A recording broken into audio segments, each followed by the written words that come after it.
Basketball was my first love, but as my body broke down, I immersed myself in my creativity, doing music and making films. But I never stopped thinking about the sport I love most. Now that I'm older, I vow to share my basketball knowledge. Hence, Dribbling with Nick.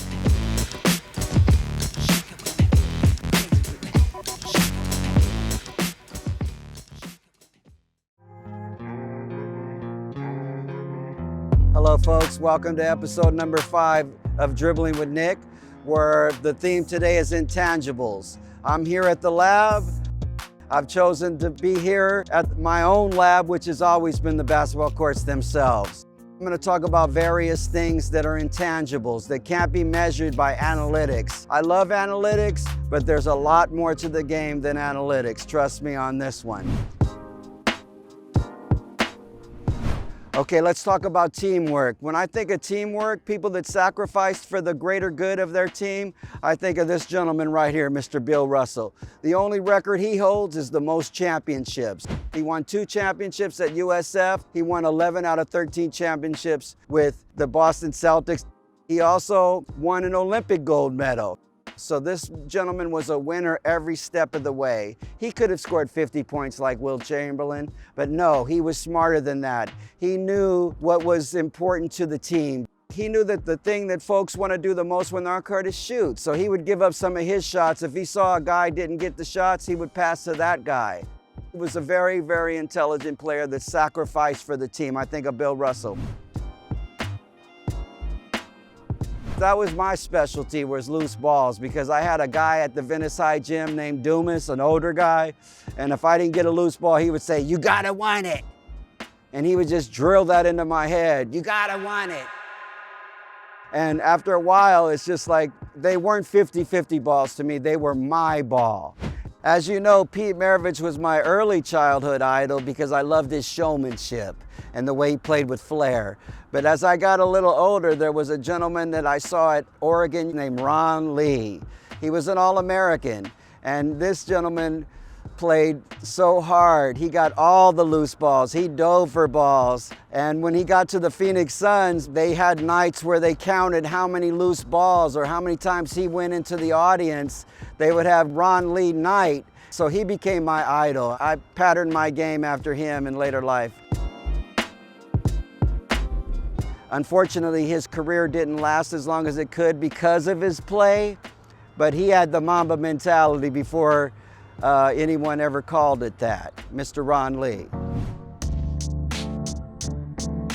When I think of a guy who was really helped the team and hardly ever scored, Mr. Dennis Rodman. The reason he was so successful with rebounding is because he went after every single rebound. So say there's 60 misses, and he went after every one of them, and he only got 1/3, he got 20 rebounds. And those offensive rebounds kill you because you're playing defense for 24 seconds, especially with the Chicago Bulls. When he got that rebound, and then they got a new 24-second clock, and they're thinking, oh, I gotta guard Michael Jordan for another 24 seconds, it killed you. It was like a knife in the heart. Also, he was big enough to guard big guards, and he made life hell for them. So Dennis Rodman is another guy I would think of that embodies the intangibles. Somebody from the modern game, Mr. Draymond Green. Draymond Green, he disrupts the game with his defensive skills. And also he's a great passer. So he's 10 assists a game, he'll get 4 or 5 steals, but he'll guard the best player on the other team, and that just makes life very difficult for the other team. The 4 things that I consider the most intangible elements that I see lacking in the game today is time, score, fouls, and timeouts. Basically, you should know all of those at all times, especially at the end of the game. Basically, so the coaches should always be aware of that and should be yelling it out to the players. But there was one guy named Mr. Magic Johnson who knew these things himself. He was like a coach on the court. I remember this one situation where he knew how much time was left, so he rolled the ball down the court, and he noticed that the timekeeper didn't turn the clock on. So he's yelling at the timekeeper, turn the clock on, because he knew in his mind that by the time the ball got to the other end of the court, the time would have run out. And this was an important playoff game. But he's not only thinking on the court, but he's also the timekeeper. Mr. Magic Johnson he was such a joy to have on the team because he knew these four elements at all times. And that's why I consider him the most intelligent player that ever lived, Mr. Magic Johnson. Let's talk about how if you don't know these things, how it can backfire on you at the end of a game. I hate to put Chris Webber on blast, but in that national championship game against North Carolina, he did not know how many timeouts they were at the end of the game, and he called a timeout, and he got a technical foul that lost him the game.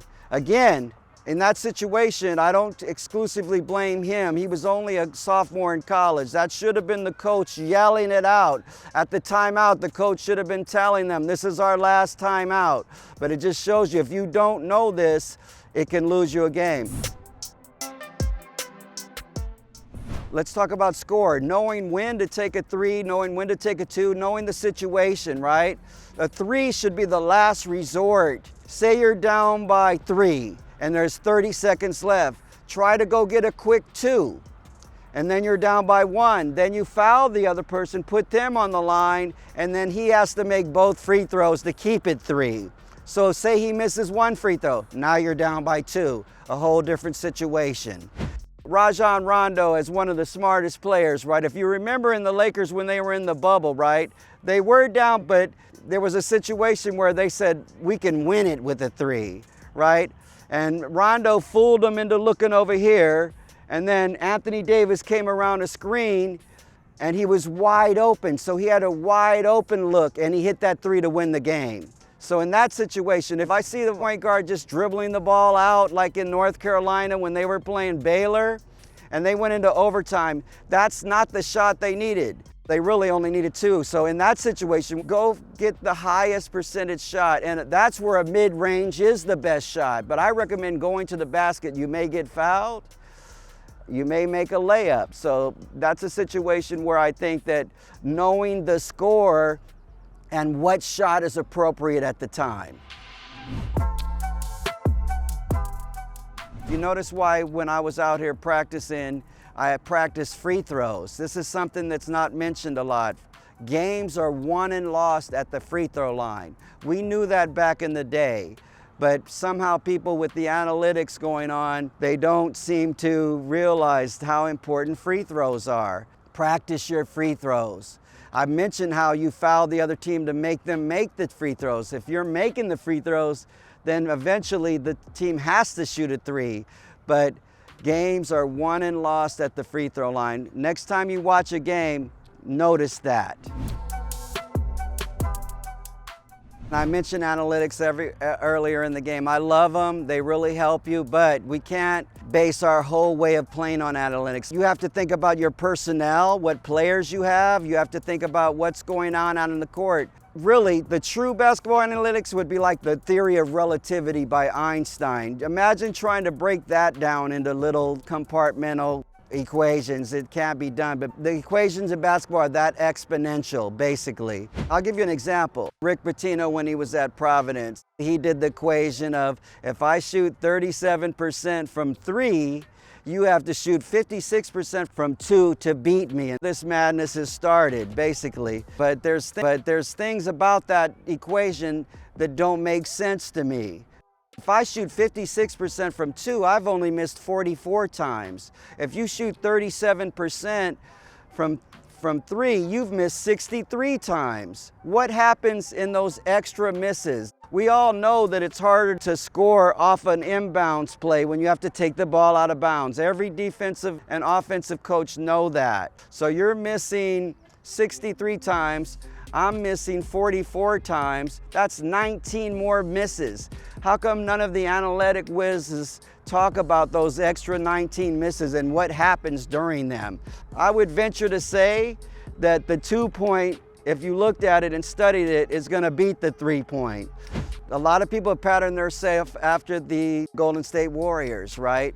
but this is dealing with true analytics, right? Yeah, if you have two of the top three-point shooters of all time, the analytics is gear your team towards three-point shots. But how often does that happen? Like I said, it's so remote, the odds of you ever having two of the top three-point shooters of all time on your team. Other teams can't just follow suit on that. You have to play to your personnel, what you have on your team.